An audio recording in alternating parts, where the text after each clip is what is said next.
لہذا جنگ احد کی تیاری کی جاتی ہے نیکسٹ ایئر. جنگ احد بھی ہے صاحب سیکنڈ جو ایکچوئل ترتیب میں آتی ہے جنگ احد، یہ 11ویں جنگ بنتی ہے، یہ نمبر 11 ہوتا ہے، یعنی اس کے بیچ میں پھر اور 6 وارز ہوئے ہیں، لیکن وہ میں جیسے کہ بتایا کہ آمنا سامنا ہوا لیکن باضابطہ جنگ نہیں ہوئی، سریات اس کے علاوہ ہے، اس کے علاوہ سرایہ ہے. آپ تصور کریں کہ بڑے عجیب بات ہے یہ کہ 28 غزوات اور ٹائم ہے ٹوٹل 9 سال، مان لو 10 سال، چلو کیا حالت رہتی تھی.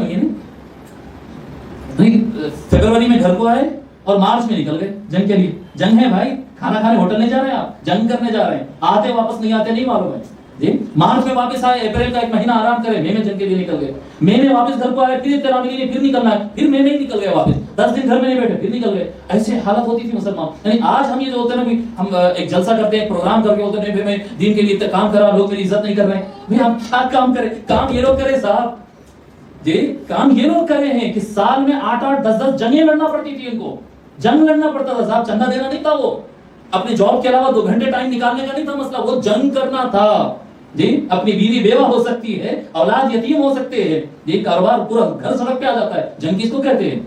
مگر اتنی بڑی قربانیاں یہ صحابہ کرام رضی اللہ تعالی عنہم اجمعین کی. بہرحال 3 شوال ہوا، کفار بڑی تیاری کیے. اب مسلمانوں کی تعداد تھی کم تعداد تھی، کفار تیاری کی اور اچھی تیاری کی. اس مرتبہ 3000 افراد کو انہوں نے تیار کیا. کفار کی تعداد، یہ شوال تیسرا سال، شوال کا مہینہ ہے اور ہجری اعتبار سے سن 3 ہجری شوال کے مہینے میں 3000 کفار وہ لوگ تیار کر لیتے ہیں اور بڑے طاقتور جنگجو لوگوں کو تیار کرتے ہیں، ٹریننگ دیتے ہیں، پلان کرتے ہیں کہ کیسا لڑنا ہے، کہاں لڑنا ہے. تو جگہ کا انتخاب ہوتا ہے کہ نبی احد کے میدان میں ہم ان سے آمنا سامنا کریں گے. احد کے میدان میں مسلمانوں کی جو تعداد ہوتی ہے وہ میدان یعنی مدینہ منورہ سے جب نکلتے پہلے تو مشورہ ہوتا، آقا صلی اللہ علیہ وسلم مشورہ کرتے، بڑوں سے چھوٹوں سے سب کو بٹھا کر. حضور صلی اللہ علیہ وسلم، یہ حضور صلی اللہ علیہ وسلم کا طریقہ ہے کہ بڑوں سے بھی مشورہ لیتے، نوجوانوں سے بھی مشورہ لیتے. اور ایسا نہیں کہ بس ایک لے کے بچوں کو خوش کر دینا، نہیں، سیریس مشورہ لیتے. بڑوں کا ایکسپیرینس زیادہ ہوتا لیکن نوجوان کے اندر ایک جوش بھی ہوتا ہے اور اس کا مائنڈ تیز چلتا ہے. حضور صلی اللہ علیہ وسلم کی سنت ہے کم عمر لوگ سے بھی مشورہ لینا، سیریسلی، مذاق نہیں. تو جب مشورہ ہوا تو حضور صلی اللہ علیہ وسلم کا آپ دیکھیں کہ ہمارے پاس کیسا ہوتا، میں صدر ہوں، میں آرڈر دے دیا، مزاج چلتا ہے. حضور صلی اللہ علیہ وسلم کا مشورہ یہ تھا کہ جنگ احد میں ہم احد پہاڑ کی طرف نہیں جائیں گے، ہم مدینے میں ہی بیٹھیں گے، اپنے لشکر کو لے کر اپنے مدینے کی حفاظت کریں گے. اگر وہ لوگ آئیں گے تو ہمارا علاقہ ہم زیادہ بہتر جانتے، ہم ان کو گھما پھرا کر مار سکتے ہیں بستیوں میں. اگر وہ اندر گھس جائیں تو بستیوں میں لا کر، ہمارے علاقے سے تو ہم واقف ہیں، تو ان کو گھما پھرا کے مار سکتے ہیں. یہ خود حضور کا مشورہ تھا. لیکن حضور صلی اللہ علیہ وسلم دوسرے صحابہ سے بھی مشورہ لیے اور حضور کا نظام تھا جب مشورہ لیتے تو پھر صحابہ مشورہ دیتے. نوجوان طبقے کا یہ مشورہ تھا کہ یا رسول اللہ ہم مدینے تک ان کو نہیں آنے دیں گے، ہم باہر ہی ان کو ختم کریں گے. تو یقیناً اس مشورے میں جوش زیادہ تھا کہ باہر لڑیں گے. حضور صلی اللہ علیہ وسلم کے علاوہ اور جو سینئر لوگ تھے جی، جو سینئر پٹی تھی، سینئر بڑے لوگ جو تھے، ان کا بھی مشورہ یہ تھا کہ نہیں بھائی ہم مدینے کے اندر لڑیں گے. اب سینئرز اور جونیئرز کا ایک طرف مشورہ ہوگا. حضور صلی اللہ علیہ وسلم تعداد دیکھیں تو جونیئر جو ہے نوجوانوں کی تعداد کافی زیادہ ہے. تو میجورٹی کے حساب سے حضور صلی اللہ علیہ وسلم فیصلہ فرما دیتے ہیں کہ میجورٹی چاہتی ہے کہ باہر لڑیں گے. اور ایک بات یہ ہے کہ مین لڑنا تو انہی کو ہے نا، لڑنا تو انہی کو ہے، بڑے تو گائیڈ کریں گے، لڑیں گے تو نوجوان ہی. تو حضور صلی اللہ علیہ وسلم ان کے حق میں فیصلہ کر دیتے ہیں. جب فیصلہ کر کے نکلتے ہیں تو 1000 نوجوان، 1000 کا لشکر تیار ہوتا مسلمانوں کا، جتنی تیاری وہ کر سکتے ہیں اس کے ساتھ وہ لشکر لے کر نکلتے ہیں. یہ یاد رکھیں کہ کسی بھی جنگ میں مسلمانوں کے پاس ہتھیار زیادہ نہیں رہا. اس کی وجہ یہ ہے کہ پھر میں آپ کو بتاؤں کہ پیسہ مکہ میں تھا، ایک کھیتی باڑی کا علاقہ تھا، مطلب یہ ترقی کرا تب بھی جی، جب گاؤں کی بہت زیادہ ترقی ہو جاتی ہے تو تعلقہ بن جاتا، اس پہ خوش ہوتے ہو کہ لوگ تعلقہ بن گیا الحمدللہ بنتے، جبکہ وہ سٹیز کے سامنے وہ ایسا دکھتا ہو، اگر میپ میں دیکھیں تو وہ تعلقہ دکھتا ہی نہیں کہاں ہے، سو شہر ایسا بڑا دکھتا. تو ایسے ہی تھا مسئلہ. مکہ بہت طاقتور تھا، وہ بڑی تیاری کے ساتھ وہ لوگ آئے. جب یہ نکلے اور آگے بڑھے اور میدان کے آس پاس پہنچ گئے، بعض روایتوں میں میدان پہنچ گئے، بعض لوگ بتائے کہ میدان کے قریب تھے، پہنچنے والے تھے. عبداللہ ابن ابی ابن سلول جو بڑا منافق ہے، اس کو بعد میں رأس المنافقین بھی کہا جاتا تھا، منافقوں کا سردار، ان بڑا ہنگامہ مچایا. یہ کون سی جنگ ہے؟ اس میں تو موت ہے ہمارے سامنے، یہ تو مرنے والی جنگ ہے، یہ کیسا ہو سکتا ہے؟ بچوں کی بات سن لی رسول اللہ صلی اللہ علیہ وسلم، بولے جی محمد بچوں کی بات سن لے رہے ہیں اور بڑوں کی بات کو اہمیت نہیں دے رہے ہیں، یہ کیسا ہے؟ یہ تو لڑائی موت والی لڑائی ہے، ہم نہیں لڑتے یہ لڑائی. دیکھیے آپ کو میں قاعدہ بتاؤں کہ اگر محاذ پر، یہ آج کا بتا رہا ہوں رول، اگر محاذ پہ بٹالین لڑ رہا ہے، ہر بٹالین کے اوپر ایک بڑا ہوتا ہے، یہ ایک ٹیم ہوتی ہے، اس کے اوپر ایک بڑا ہوتا ہے. اگر ٹیم فائٹ کر رہی ہے اور اس میں سے کوئی پیچھے پلٹ کے بھاگے نا تو یہ بٹالین چیف کو اس بات کا اختیار رہتا ہے کہ اس کو شوٹ کر دے، یعنی اپنی فوجی کو مار دے سکتا ہے، یہ اپنی فوجی کو ختم کر دے سکتا ہے. کیوں؟ ایک آدمی کا پیچھے ہٹنا باقی لوگ کو ڈی مورلائز کرتا ہے، کمزور کرتا ہے. ارے بھائی پہلے سے حالت مشکل ہے، اس میں سے بھی 2 چلے گئے 3 چلے گئے، ان کو کانفیڈنس ٹوٹتا ہے. دیکھیے جنگ میں دنیا میں سارے دنیا کی سارے فوجوں میں یہ رول ہوتا ہے.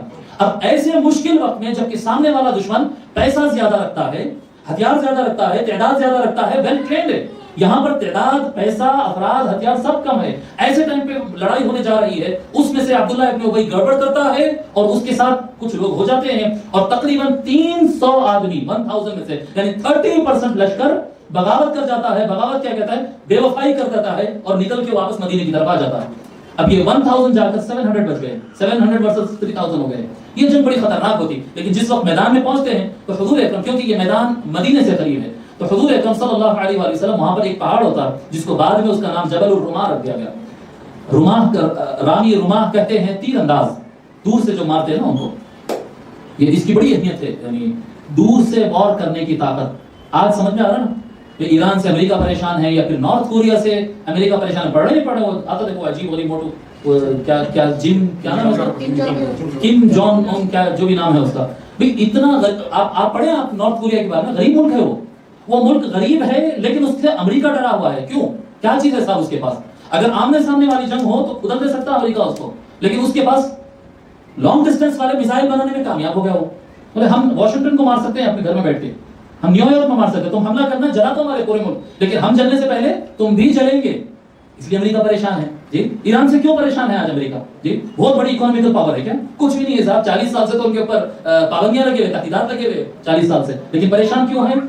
دور لانگ ڈسٹینس والے میزائل وہ بنانے میں کامیاب ہو گئے، اسی وجہ سے اتنی پریشانی ہوگی. تو یہ جو دور سے مارنے والی جو چیز ہوتی ہے نا ہتھیار، اس زمانے میں تیر تھا یا پھر بھالا ہوتا تھا، ایسے لکڑی ہوتی سامنے نوک لگاتے تھے لوہے کا اور ایسے پھینک کر مارتے. بھالا رماح کہتے ہیں اسے عربی میں.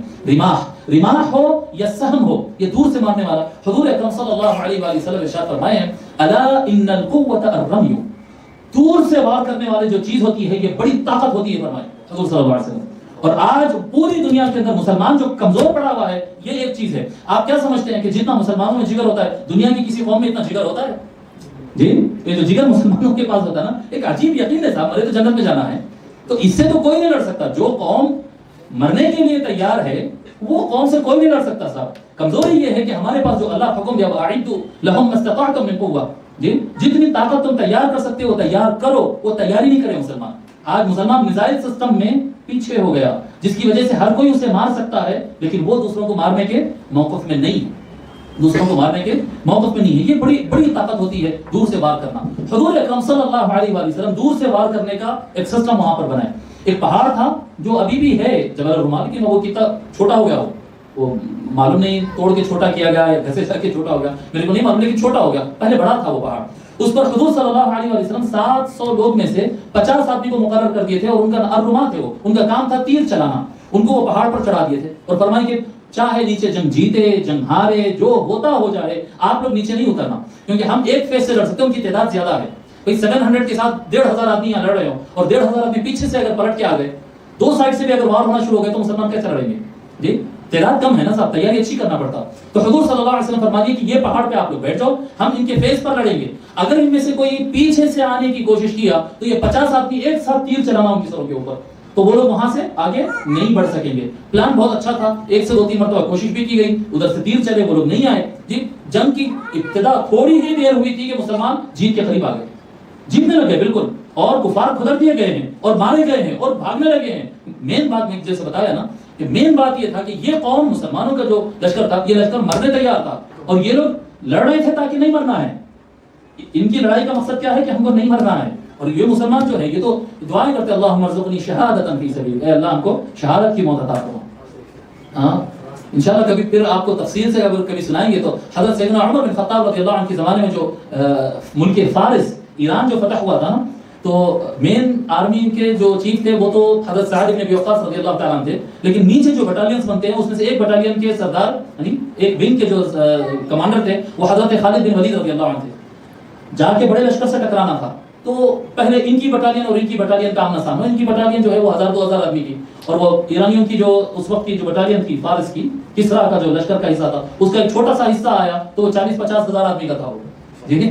تو وہ جب آمنا سامنا ہونا تھا تو اس سے پہلے کیا کہتے ہیں خط بازی ہوئی ہے، ان کی طرف سے لیٹر، ان کی طرف سے لیٹر، اس کی طرف سے لیٹر آیا تھا کہ تمہاری تعداد اور حیثیت اور اوقات دیکھ لو اور سرنڈر کر لو، ورنہ ہمارے پاس اتنے ہاتھی ہے، اتنے تلوار ہے، اتنے گھوڑے ہیں. تو وہ لیٹر آیا. پھر حضرت خالد بن ولید رضی اللہ تعالیٰ اس کو جوابی لیٹر دیے. جب وہ لیٹر لے کر وہ آدمی گیا اور وہ جو بٹالین کا چیف تھا، جب وہ لیٹر پڑھا تو اس کا چہرہ پیلا ہو گیا تھا. جی چہرہ پیلا ہو گیا تھا اس کا. بولے اس میں کیا لکھا ہے؟ کچھ دیر اس کی آواز رک گئی تھی. اس کے بعد وہ پڑھ کر پھر بولنے لگا. وہ بولنے لگا اس میں لکھا ہے اسلم تسلم. جی حضرت خالد بن ولید رضی اللہ عنہ لکھتے ہیں اسلم تسلم، جی سرنڈر، کیا کہتے ہیں سرنڈر کر دے یا اسلام قبول کر دے بچ جائے گا. والا ورنہ فقد جئتک بقوم يحبون الموت كما تحبون الحیاۃ. ورنہ میں اپنے ساتھ کچھ ایسے لوگ کو لے کر آیا ہوں جتنا تم زندگی سے پیار کرتے ہو ہمارے لوگ موت سے اتنا پیار کرنے والے ہیں. تو یہ جو چیز تھی نا مسلمانوں کے اندر قوت، وہ لیٹر کو دیکھ کر اس کے گھٹنے ہل گئے. جنگ تو ہوئی بعد میں، پر کیا ہوا ہوگا سمجھ لو آپ. جی پھر ہوا وہی جو ہونا تھا. یہ مسئلہ تھا. تو یہ 650 لوگ کے سامنے وہ 3000 بالکل نہیں ٹک پائے جنگ احد کے اندر، بالکل نہیں ٹک پائے. اور بہت ابتدا میں ہی وہ جان بچانے اور بھاگنے اور ہتھیار چھوڑنے لگ گئے. جو کچھ ہے ہم کو تیز بھاگنے کے لیے وزن اتارنا پڑتا نا، تو پھر وہ تیروں کا لگا ہوا ہے، کمان لگی ہوئی ہے، وہ شیلڈ لگی ہوئی ہے، وہ خوذہ کیا بولتے ہیں اس کو، ہیلمٹ بولتے ہیں. وہ جو بھی جنگ کی ہیلمٹ ہوتی ہے وہ جنگ ہے، وہ تلوار، وہ سب پھینکتے اور نکل کے بھاگ رہے ہیں اپنی جان بچا رہے ہیں. اوپر والوں نے دیکھا کہ بھئی یہ تو جیت کا جنگ ہو گیا. اچھا جب وہ پھینک کر جا رہے تھے تو مسلمان لشکر آگے بڑھتے ہوئے اسے اٹھا لے رہا تھا. مال غنیمت ہوتے ہیں نا اس کو غنیمت. تو مال غنیمت جو دشمن سے لڑتے ہوئے چھوٹا ہوا مال ایکسٹرا مل جائے اسے مال غنیمت کہتے ہیں. تو مال غنیمت کو اٹھا رہے. تو اوپر والوں نے دیکھا بھئی جنگ تو جیت گئے اور یہ لوگ سب اٹھا لے رہے ہیں، اگر ہم اوپر بیٹھے رہے تو ہم کو تو نہیں ملنے والا ہے. تو ہم کو بھی چاہیے نا بھئی، ہم بھی تو فوج میں ہیں، ہم بھی. تو وہ اترنے لگے. اس کے قائد کا نام بھی حضرت عبداللہ تھا رضی اللہ تعالیٰ. انہوں نے بار بار کہا کہ دیکھو حضور کا حکم ہے مت اترو، نہیں اترنا ہے. حضور صلی اللہ علیہ وسلم کا آرڈر ہے نہیں اترنا. مگر وہ 1 2 3 مرتبہ آرگیومنٹ ہوتا. اس کے بعد 50 لوگ جن کو ٹھہرایا گیا تھا ان 50 میں سے 40 لوگ نیچے اتر جاتے. بولتے کہ نہیں بھائی ہو گئی نا جنگ کے لیے ٹھہرو فرمائے تھے، جنگ تو ختم ہو گئی. اتر گئے. جیسا وہ اترے تو آپ یاد رکھیں کہ جنگ احد میں کفار کی طرف سے جو کمانڈر بنایا گیا تھا وہ تھے خالد بن الولید، اسلام قبول کرنے سے پہلے. اور خالد بن الولید تو جنگ کے میدان میں بڑا تگڑا نام ہے صاحب، بہت تگڑا نام ہے. چند ایک جو بڑے نام ہوتے ہیں نا، کیا کہتے ہیں جنگ لڑنا جو جانتے ہو، ان میں سے ایک ٹاپ لائن کے اندر حضرت خالد بن ولید رضی اللہ تعالیٰ کا نام آتا. اس وقت وہ مسلمان نہیں ہوئے. تو خالد بن الولید کیا کرتے، وہ نظر رکھتے ہو جیسا وہ مال غنیمت کے لیے نیچے اترے تو اپنے 1000 2000 کا لشکر لے کے پیچھے سے پلٹ جاتے. ابھی یہ 1000 یہاں پر لڑ رہا ہے بھاگ رہا ہے، پیچھے سے 1.5 2 ہزار آدمی پلٹ کے آ جاتے ہیں. جو مسلمان اب دونوں طرف سے پیک ہو جاتے ہیں، دونوں طرف سے حملہ ہو جاتا ہے. اب جب پیچھے سے وار آنا شروع ہو گیا، جب یہ 650 ادھر پلٹتے ہیں تو ادھر سے وار ہوتا ہے. اب گھیرے میں آ گئے تھے مسلمان بڑے مشکل سے، یعنی اتنے طرف سے آتے ہیں. حضور اکرم صلی اللہ علیہ وآلہ وسلم کو بھی آ کر ایک تیر لگتا ہے جس کی وجہ سے آقا صلی اللہ علیہ وسلم کے دندان مبارک شہید ہو جاتے، آپ کا چہرہ مبارک زخمی ہو جاتا اور آپ اپنی سواری سے نیچے آ جاتے ہیں، جہاں سے ایک اعلان ہو جاتا ہے کہ محمد قتل کر لیے گئے صلی اللہ علیہ وسلم. کفار میں ایک دھوم مچ جاتی ہے کہ بھئی ہم ان کے کمانڈر کو مان دیے، مین آدمی کو ہم مار دیے. جیسا یہ بات شہرت ہوتی ہے کہ حضور صلی اللہ علیہ وسلم شہید ہو گئے، حالانکہ وہ شہید نہیں ہوتے. جیسا وہ نیچے آتے ہیں تو وار پہ وار، تیر پہ تیر، اور کیا کہتے ہیں ایک ساتھ مارتے. بھئی مین جگہ ہے یہاں ختم کرو. جب ایک ساتھ وار ہوتا ہے تو مختلف روایات ہیں، اس میں حضرت سعد بن معاذ رضی اللہ تعالیٰ عنہ تھے اور 2 3 صحابہ کے نام آتے. یہ لوگ آ کر جو ہے وہ حضور اکرم صلی اللہ علیہ وسلم پر اس طرح سے لیٹ جاتے ہیں، اپنی پیٹھ پر لیتے ہیں. تو حضرت سعد بن معاذ رضی اللہ تعالیٰ عنہ کو 70 80 سے زیادہ نیزے اور چاقو ان کے پیٹھ میں لگتے ہیں.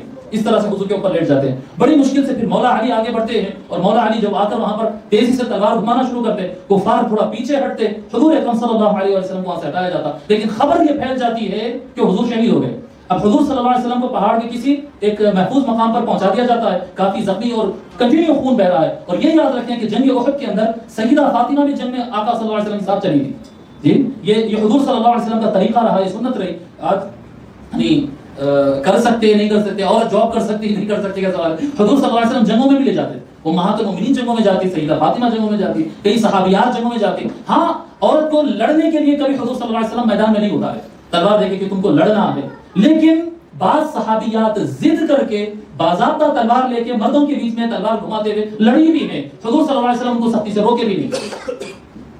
جی مرد حضرات کو آرڈر دیتے تھے کہ اس کی حفاظت کرو. غصہ ہے اس کو، یعنی جوش ہے، ایمانی قوت ہے اس کو کہ وہ اسلام کے دفاع کے لیے وہ بھی کچھ کرے گی. تو اب اس کو کرنے دو جو وہ کر رہی ہے، لیکن اس کی حفاظت کرنا کیا عورت ہے، وہ نہیں ٹک پائے گی سامنے، فوج کے سامنے نہیں لڑ پائے گی. تو 1 2 آدمی کو لگا کر ان کے بچاؤ بھی کرتے تھے. تو حضور صلی اللہ علیہ وسلم کی یہ سنت. تو سیدہ فاطمہ وہاں پر ہوتے جب آقا صلی اللہ علیہ وسلم زخمی ہو جاتے، بار بار کوشش کرتے زخم کو دھوتے جاتے اور خون رکتا نہیں، جا رہا مسلسل، رکا ہی نہیں خون، کوشش کرتے بار بار جی. پھر مولا علی آ جاتے ہیں، جیسا وہ کیا کہتے ہیں لڑائی ہوتی تھوڑا ان کا لشکر پیچھے ہٹتا، مولا علی پانی ڈالتے جاتے، سیدہ فاطمہ دھوتے جاتے، وہ رکا نہیں خون. تو حسیر مانو نا اپنے پاس حیدرآباد میں استعمال کرتے پتوں سے جو شطرنجی بنتی تھی پرانے زمانے حسیر ہوتے نا، بعد میں پلاسٹک کے بننے لگے، پہلے تو ایسے پتے سے بناتے تھے.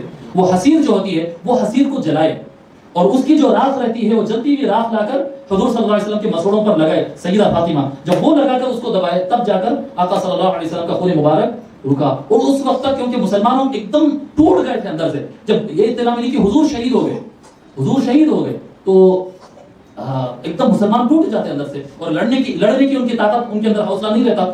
چند مسلمانوں میں چند افراد ہی رہ گئے تھے 650 اور 700 میں سے جو باضابطہ لڑائی کر رہے تھے، باقی کوئی میدان چھوڑ کر بھاگ گیا تھا. پھر لڑ رہے کس کے لیے تھے؟ حضور صلی اللہ علیہ وسلم کے لیے لڑ رہے تھے، اور حضور صلی اللہ علیہ وسلم نہیں رہے تو پھر اب کیا کرے؟ تو کچھ لوگ میدان چھوڑ کر نکل گئے تھے، کچھ حضرات ہتھیار ڈال دیے تھے، کچھ حضرات شہید ہو گئے تھے، لشکر پورا تتر بتر ہو گیا تھا. مولا علی تھے اور کچھ انصاری صحابہ تھے جو مسلسل لڑائی پہ لڑائی کر رہے تھے، اور کفار نے یہ دیکھا کہ بس اتنا ہو گیا، بس ہے یہ جتنا ہو گیا بس ہے. ان کو معلوم ہو گیا پھر کہ حضور صلی اللہ علیہ وسلم شہید نہیں ہوئے، لیکن ان کو پتہ نہیں تھا کہ کہاں ہے. اب ڈھونڈنے کا بھی موقع نہیں تھا. انہوں نے کہا کہ ہو گیا یعنی ہم جنگ جیت گئے، چلو پیچھے ہٹ جاؤ جی. تو وہ پیچھے ہٹنے لگے. بہرحال ہوا یہ، یعنی بعض لوگ اس کو یہ کہتے ہیں کہ جنگ احد میں مسلمانوں کو شکست ہو گئی کیونکہ بعض صحابہ نے حضور صلی اللہ علیہ وسلم کی بات نہیں سنی.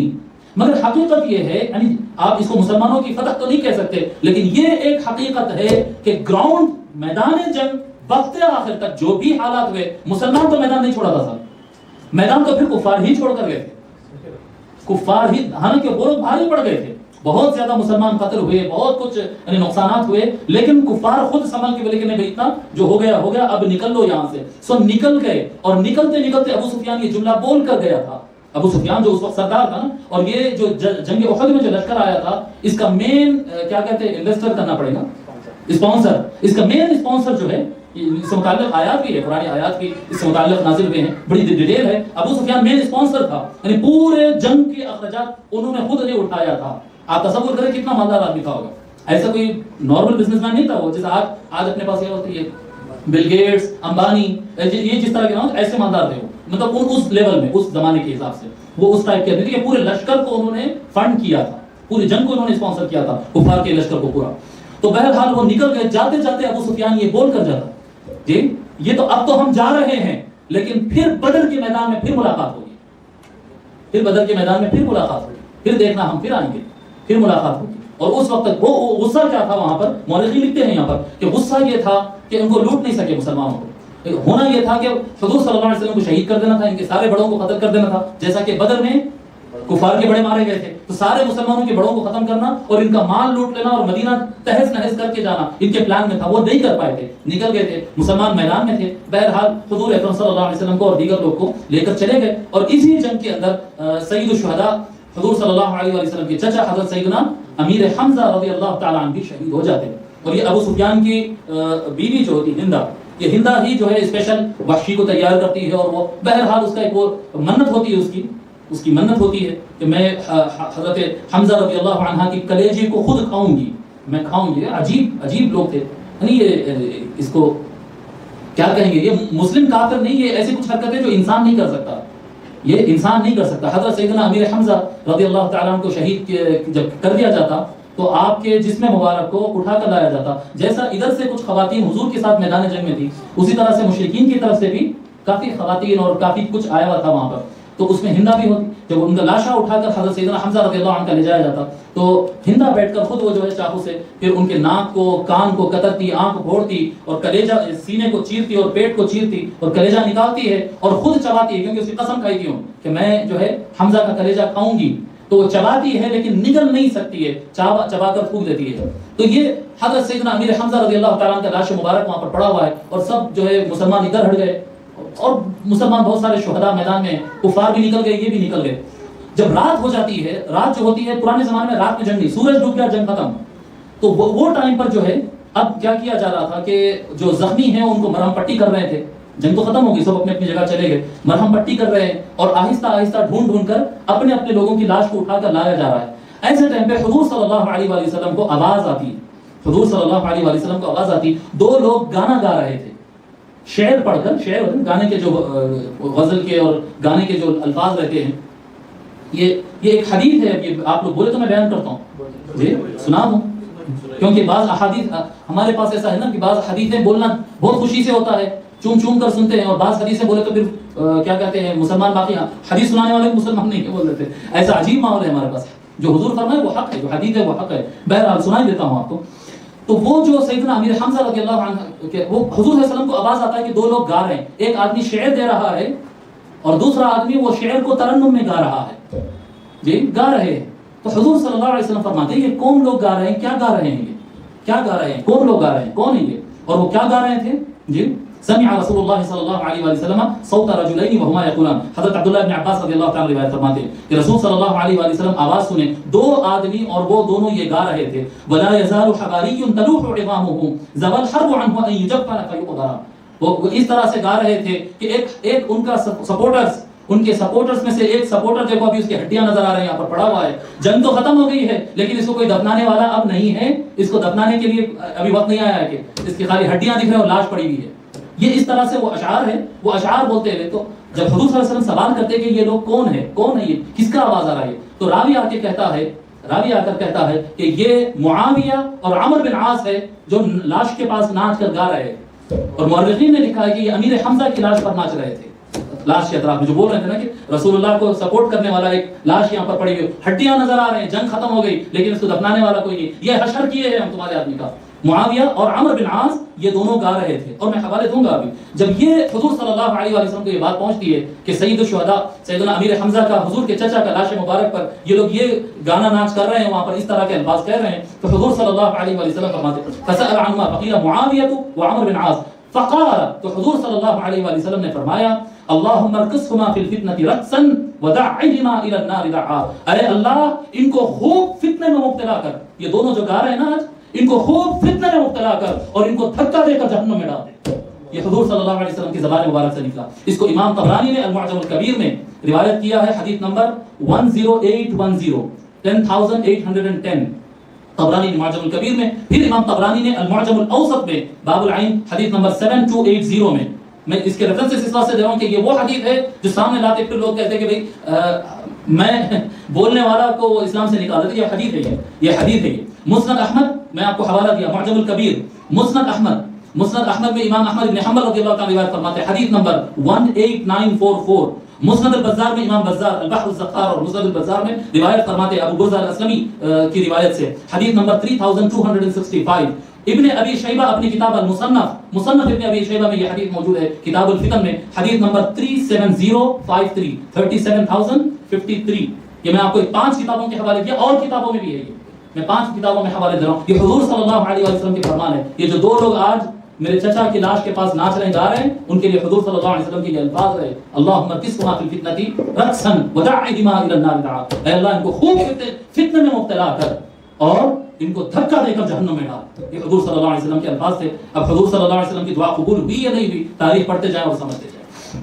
بہرحال یہ واقعہ ہو گیا اور اپنے اپنے پھر لاشوں کو اٹھا کر لوگ جن مشرکین بھی میدان چھوڑ دیے، مسلمان بھی میدان چھوڑ دیے اور جنگ ختم ہو گئی، پلٹ کر جاتے ہیں. اللہ تبارک و تعالی ناراض ہوتا ہے. یہ آیات ہے، بڑی تفصیل ہے اس کی، کیونکہ جو صحابہ یہ حالات کیوں بنے، حضور کی بات نہیں سننے سے نا. حضور صلی اللہ علیہ وسلم کی بات سن کر اگر وہ پہاڑ نہیں چھوڑتے تو یہ کچھ نہیں ہوتا، جنگ تو ہم سیدھا جیت رہے تھے مسلمان. اللہ تعالیٰ ناراض ہوتا، حضور صلی اللہ علیہ وسلم ناراض ہوتے اور دوسرا دن رہتا. اس کے بعد پھر ایک ایسے حالات ہوتے. ابھی مسلمان زخمی ہوئے اپنے لاشوں کو اٹھائے لیے مدینہ پہنچتے ہیں رات میں، لاشوں کو اٹھا کر 70 لاشوں کو اٹھا کر ساتھ میں آئے. بیشتر لوگ زخمی ہے، ڈیمورلائز ہے، ایک دم ٹوٹے ہوئے ہیں بالکل. جی رات میں پہنچتے ہیں. حضور اکرم صلی اللہ علیہ وسلم صبح فجر سے پہلے آواز لگاتے تھے، فجر سے پہلے یا فجر کے بعد، بالکل فجر کے ٹائم پر حضور صلی اللہ علیہ وسلم آواز لگاتے ہیں. کیونکہ حضور کو یہ اطلاعات رہتی کہ کفار کیونکہ وہ لوگ لوٹ نہیں سکے تھے کچھ، تو ان کا پروگرام تھا کہ پھر پلٹ کر مدینے پہ حملہ کر دیں گے.